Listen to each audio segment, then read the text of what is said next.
Important thing in business is honesty, integrity, hard work, family, never forgetting where we came from.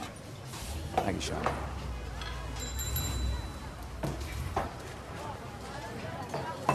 See, you are what you are in this world. That's either one or two things. Either you're somebody, or you're nobody. Be right back. How to think like Frank Lucas from American Gangster. Now, unless you're not a true gangster film fan, then there's no doubt that one of the top films on your list is none other than American Gangster.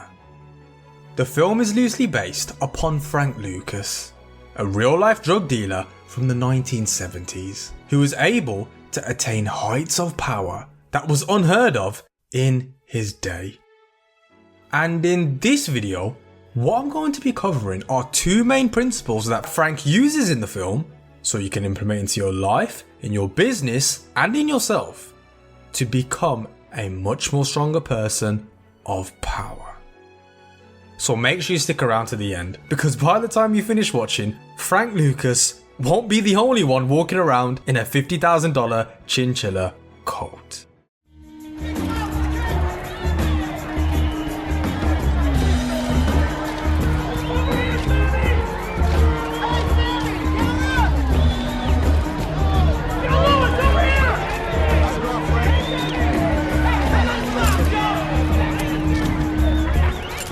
Now, the first lesson that we can learn from Frank comes down to the 8th law of power.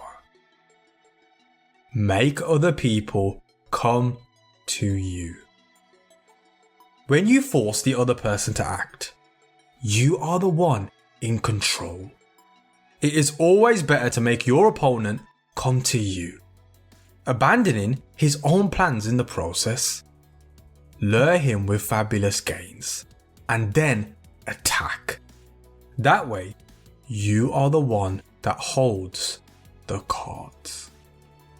And this is the strategy that Frank uses in order to rise to the top of the game.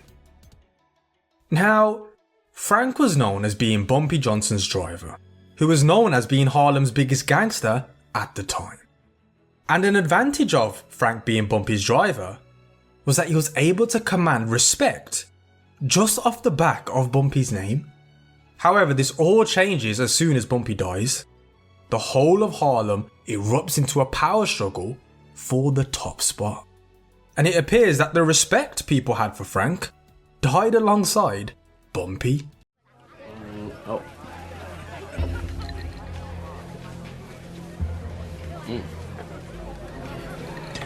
Okay. That's very good.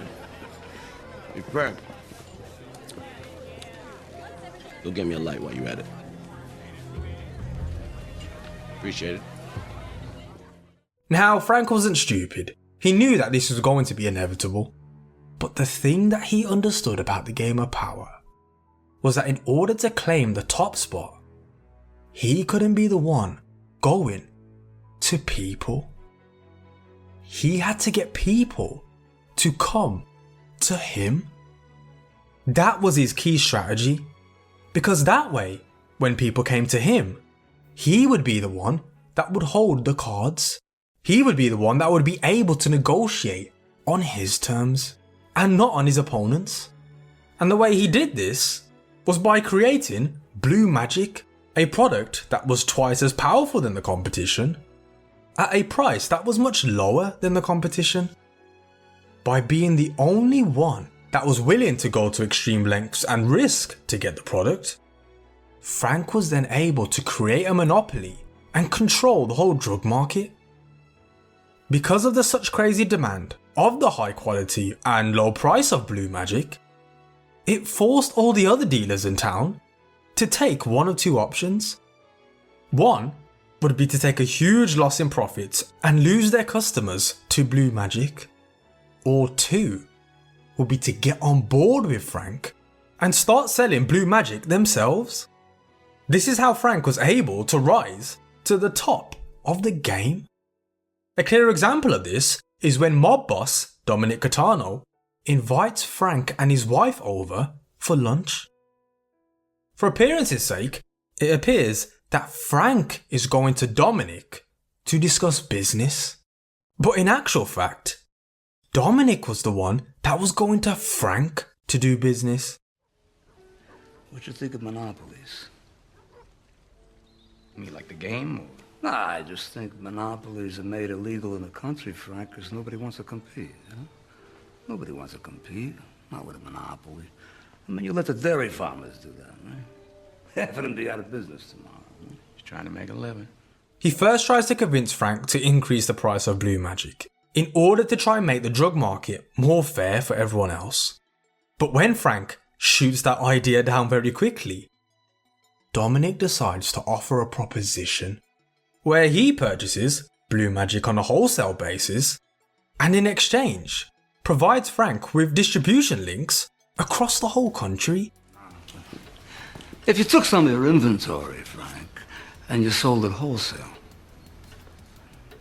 see, we could work. We could do some distribution. I'm talking about LA, Chicago, Detroit, Las Vegas. Let's go nationwide, huh? I'm gonna guarantee you peace of mind here. You're gonna want that. You're gonna need it. You're paying what, 75, 80,000 a kilo? I'm a Renaissance man too. I'll consider 50,000. This one deal alone allows Dominic to make a shitload of cash, but absolutely skyrockets Frank to a whole nother level, where he's even considered to be on a higher level than the mob. Who's that laughing at the time? How'd he get so fucking close to the ring? Frank, you gonna keep that hat on all night? You don't miss a fight. You paid for it.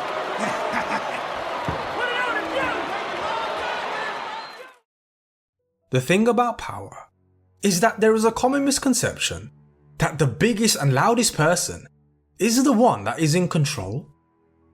People seem to think that the one that is always taking aggressive action, the person that is always outspoken and flash, the person that is always shouting about it from the rooftops, is the boss. But in actual reality, this couldn't be further from the case. Just because you may be aggressive about things, it doesn't mean that you are the one in control. It's important to be able to distinguish between aggressive action and effective action. An example of this is between the relationship of Frank and Nicky Barnes. Nicky is portrayed as a loudmouth, flash and outspoken character, a person who wants to be seen and perceived as a real-life gangster to the public. From running his mouth about how bad he is, to even conducting interviews with the press. But when you take a look into the deeper scheme of things, he is not in control at all. He actually answers to Frank, and Frank, being the quiet person that he is actually the one that is in control. Call it blue dog shit, you know what I mean? I don't care. Just don't let me catch you doing this again. Catch me? Infringement? Insist? I don't like these words as much as please. Thank you. I'm sorry to bother you, Nicky. These are better words you use. You come to my motherfucking club without an invitation. Hear me? Oh, man.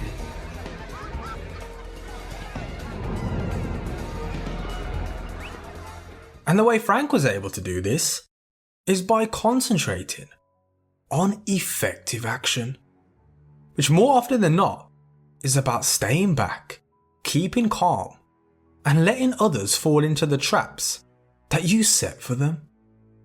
This way, you are able to hold onto long-term power and control the nature of the relationship itself, rather than just being satisfied with a quick victory and appearances. This whole concept relates to one of the most famous quotes from the film, that being, "The loudest one in the room is the weakest one in the room." What is that you got? What's what, man? Yeah, that. What you got on? Very nice suit. That's a very, very, very nice suit. That's a clown suit. That's a costume with a big sign on it that says arrest me. You understand? You're too loud. You're making too much noise. Look at me. The loudest one in the room is the weakest one in the room. I told you that. All right? But you trying to be like Nicky Barnes and them? What's your problem with Nicky, man? I ain't got no problem with Nicky. The point I'm making here is, in a world where all it seems to be based on creating a powerful appearance, concentrate on actually being a powerful person. A simple way to do this is by letting people come to you. The conventional business strategy is once you create a product, you go out into the world and try sell it as hard as you can. This is an example of aggressive action. Now, by all means it can work, but it will never beat the strategy of effective action. Effective action in this instance would be to concentrate your efforts on creating such a solid product and brand that people come to you. A modern day example of this, instead of advertising and shoving your products and services into customers' faces, take the time out to create content, valuable content that will bring people to you. And as long as you provide value to these people, they are going to want to know more about you, which will then lead them to go clicking on your website and clicking add to cart. Yes, granted, it does take a longer time to build and create this. But this is how you build long-term power. By doing this, exactly like Frank, you become the one that holds the cards and you have the leverage to charge whatever you like. This is similar to what you can do in the corporate world. Instead of writing down on your CV and telling employers of what you can do, go out and actually do something. Demonstrate your expertise or knowledge by creating something that reflects your expertise. That way, you then hold all the cards and can negotiate on your own terms. Why would you trust these people? And the way they look at you, They look at me like it's Christmas and I'm Santa Claus. they look at us like we're the hell. It'll work for me now.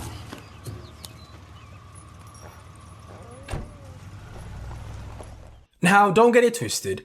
Just like with every law that I cover on this channel, there is always a reversal. In most cases, it is always better to get people to come to you. However, there are times when it is more advantageous where you strike first, force the issue and take the lead. But even though you taking the initial step is opposite to waiting and baiting, it still serves the same function. It's about your opponent or opposition responding on your terms. If you have time on your side and your opponents are of equal or higher strength, let them come to you. But if time isn't on your side and the person is weaker than you, then strike quickly and give them no place else to go. Get the fuck out of here, Frank. Oh, what you gonna do? What the fuck you gonna do, Frank? Huh? What you doing? You gonna shoot me in front of everybody? Huh? Come on. Now, I know no one likes to be told to be patient, but just hear me out right now. It took Frank 15 years of mentorship, studying, saving up money, and waiting for the right moment to make his bold move. And the reason for this comes down to the next law that Frank uses in order to rise to the top, which is the 35th law of power. Master the art of timing. Never seem to be in a hurry. Hurrying portrays a lack of control over yourself, and over time, you want to always seem patient, as if you know that everything will come to you eventually. Become a detective of the right moment. Sniff out the spirit of the times, the trends that will carry you to power. Learn to stand back when the time is not yet ripe, and then to strike fiercely when it has reached fruition. With the Vietnam War, plus his cousin being based in Bangkok, and a huge demand in New York for a much purer product on the streets, it seemed like the stars aligned for Frank to finally set out on his own. You know how they say sometimes it takes 10 years to get to that 1 year that will change your life. That's exactly the point I'm making. But patience itself doesn't mean anything unless when that one moment does arrive, you then take it by the balls and go hard. With the world becoming so ever interconnected, businesses were now able to go direct to the manufacturer in order to maximize profit. With Frank seeing how the heroin on the streets was such low quality because of the amount of times it got cut, he went on to take the direct to manufacturer approach of the time and applied it to the drug world. He waited right up until what he felt was the perfect moment to go straight to the heroin source and bring everything in. He didn't straight away try to be the big man as soon as Bumpy died, like Tango. Frank instead took his time. He studied on how he can control the game, forgetting about winning quick victories and focusing on building long-term power and the nature of it for himself. Just like the Italian mob, he takes the time to develop structure and order within his organization first. Then once everything lines up, he does everything in one fell swoop. Typically what I see is 25 to 45% pure. I mean, there's no adulterants, no alcohol, there's no dilutants. It's 100%.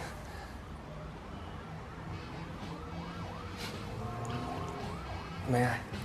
Take it with you. Thank you, Frank. The biggest step to mastering the art of timing is by taking control of your emotions. Our emotions can easily cloud our perspective of time and can easily take us out of the reality of the moment.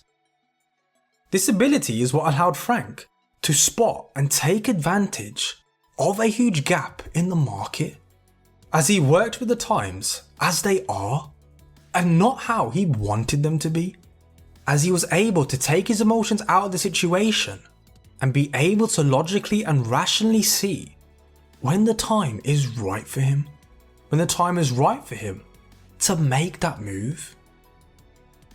Don't be that person who concentrates on quick wins and temporary glory. Be that person that concentrates on building a solid foundation of power. Don't mistake aggressive action as effective action. Picture yourself as a hawk that circles the sky with its powerful eyes, planning and waiting patiently for the right moment. And when that time arises, you swoop down with speed and action that it cannot be defended against.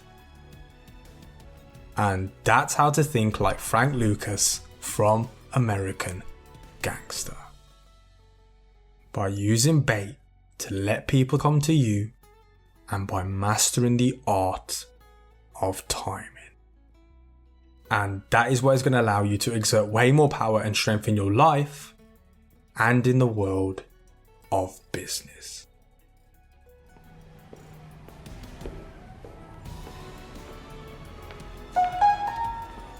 I'll take it.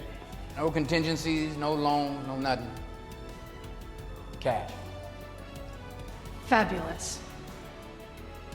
So if you like this video, make sure you smash that like button and leave a comment below on what your thoughts and feelings are about Frank. Comment some of your favourite lessons and quotes from the movie. This includes a potential downfall video about Frank and what we can learn from the mistakes he makes. And if you are new to the channel, welcome to the channel, and to all our loyal subscribers, we are glad you are here. We do some of the best character breakdowns on the whole of YouTube, and we aim to produce at least one high quality animated video per week. So make sure you subscribe so you don't miss out on any golden knowledge. I'll see you soon.